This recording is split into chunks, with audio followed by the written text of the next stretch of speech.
कहकशां फ़ाइज़ से कह रही है कि बेटा मैंने जो कुछ किया है, तुम क्या उसके लिए मुझे माफ़ नहीं कर सकते हो? आगे से आप देखेंगे कि फ़ाइज़ कहता है कि मैं रेयान भाई जैसा नहीं हूँ। आप जो सोच रही हैं वैसा कुछ भी नहीं होने वाला। मैं आपको छोड़ के नहीं जाऊँगा और आपका साथ नहीं छोड़ूँगा। अलबत्ता जो कुछ आपने किया है वो मेरे दिल में बैठ चुका है और वो निकलने का नाम नहीं ले रहा। आपने बहुत गलत किया है मेरे साथ, बहुत ज़्यादती की है। मैं तो आपको माफ़ कर ही दूँगा, लेकिन हरीम मुझे माफ़ नहीं कर पाएगी, इस बात का दुख है मुझे और वो कभी भी मेरे साथ नहीं रहेगी।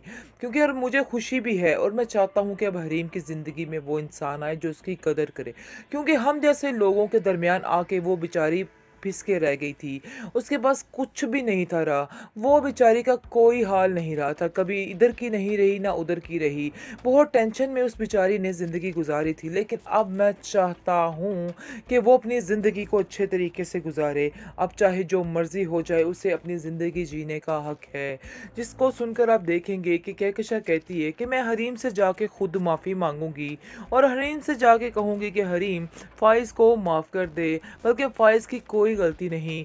जो कुछ हुआ सिर्फ़ और सिर्फ मैंने ही किया है, इसके अलावा किसी की कोई गलती नहीं है। अगर तुमने क्या कहते हैं कुछ कहना है, जो सज़ा देनी है वो मुझे दो, अंदर मेरे बेटे की खुशियाँ मत छीनो।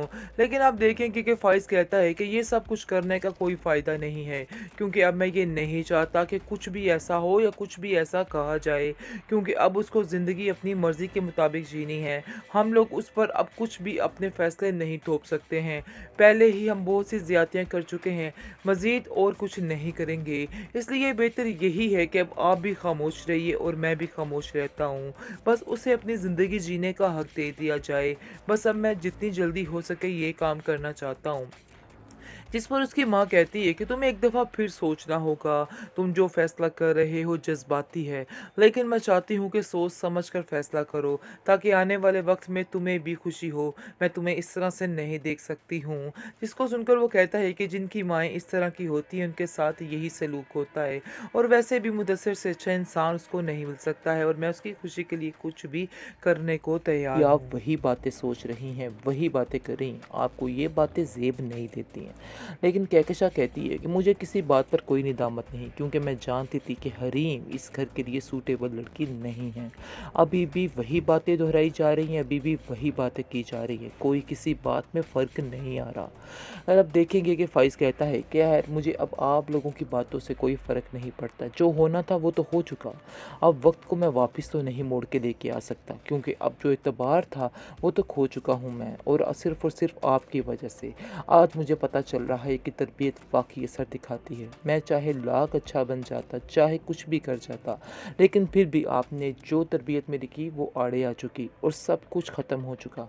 आगे से वो कहती है तरबियत नहीं, तुम्हारे अंदर तुम्हारा ज़र्फ भी जा तुमने कि तुम्हें इतना ही यकीन था हरीम पे, तो तुम्हें यकीन करना चाहिए था। तुमने उसकी बात का यकीन क्यों नहीं किया? क्यों बिला वजह मेरी हाँ में हाँ मिलाते रहे?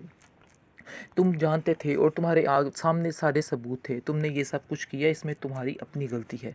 मेरा इन सब बातों में कोई कसूर, कोई लेना देना नहीं है। यानी कि वो अब पीछे हट रही है और कह रही है कि मुझे किसी भी कोई बात से फ़र्क नहीं पड़ता है। जाओ जो मर्ज़ी कर लो। बड़े ही शदीद गुस्से में आ जाता है फ़ाइज़ और वहाँ से चला जाता है, क्योंकि वो समझ रहा है कि अब किस मुँह से जाके वो हरीम से माफ़ी माँगे, क्योंकि वो जानता है कि वो एतबार के काबिल तो है ही नहीं। माफ़ी के अलावा और उसको कहीं से कुछ नहीं मिलने वाला है, सिवाय अज़ियत और सिवाय जो कुछ उसने किया है वही उसको मिलेगा। इस चीज़ का उसको यकीन है, इसलिए वो बहुत ज़्यादा घबरा रहा है कि आखिर कैसे जाके उन लोगों से माफ़ी मांगे। जैसे ही लाइबा शादी कर लेती है वकास के साथ और उसके बाद कहकशा के पास आती है और काफ़ी खुश होती है और कहती है कि आप मुझे दुआएं दें, क्योंकि मैंने बहुत ही अच्छा काम कर लिया है, जो काम आप कभी नहीं कर सकती थी। आपने हमारे लिए सारे रास्ते बंद कर दिए हैं, लेकिन मैंने ये फ़ैसला खुद लिया है और अपने बाप की मर्ज़ी से लिया है, इसलिए आप मुझ पे इस तरह से तनकीद नहीं कर सकती। लेकिन जी वो आप देखेंगे कहकशा बहुत रोती है और कहती है कि तुमने मेरे साथ अच्छा नहीं किया, तुमने मेरे साथ बहुत गलत किया है। मुझे तो यकीन ही नहीं आ रहा कि मेरी बेटी हो के मेरे साथ ऐसा कैसे कर सकती हो। क्योंकि आप देखेंगे कि लाइबा अपनी माँ से कहती है कि आपसे शायद मेरी खुशियाँ नहीं देखी जा रही हैं, इस तरह से खुश देख के आपको तकलीफ़ हो रही है, क्योंकि आप जिस अज़ियत में हैं आपका दिल है कि सब ही ऐसे रहें। और सबके दिल में यही बेचैनियाँ, यही परेशानियाँ रहें। लेकिन ऐसा नहीं होने वाला है। मैं अपनी ज़िंदगी में बहुत ज़्यादा खुश हूँ और खुश होना भी चाहिए, क्योंकि मैंने आपके साथ जितने साल गुज़ारे हैं, अब जाकर मुझे समझ आई है कि कितनी अज़ियत में गुज़ारे हैं। हाँ, मुझे यकीन है कि वकास के घर वाले भी इस बात के लिए राज़ी हो जाएँगे और हमें एक्सेप्ट कर लेंगे। मुझे इस चीज़ का पूरा यकीन है। लेकिन आपने जो नासिर के साथ मिलकर सब कुछ किया है, वो गेम अगर फ़ाइज़ भाई पर खुल गई तो आप सोचिए कि क्या होगा। आप अपने दिमाग से ये बातें निकाल क्यों नहीं देती हैं? आपने जो किया बहुत गलत किया है। अभी भी वक्त है, जाइए और हरीम भाभी से जाके माफ़ी मांग लीजिए। हो सकता है आपके दिल का बोझ हल्का हो जाए और आपके गुनाह माफ़ी हो जाएं। लेकिन मुझे नहीं लगता कि आपको अभी तक किसी बात की कोई समझ आ रही है, क्योंकि अभी भी आप हरीम भाभी के मज़ीद खिलाफ कर रही हैं और उनका नाम लेना भी पसंद नहीं करी। लेकिन शायद आप ये बात भूल रही हैं कि झूठ जो होता है वो चंद दिन का मेहमान होता है, और ऐसी ही बात है।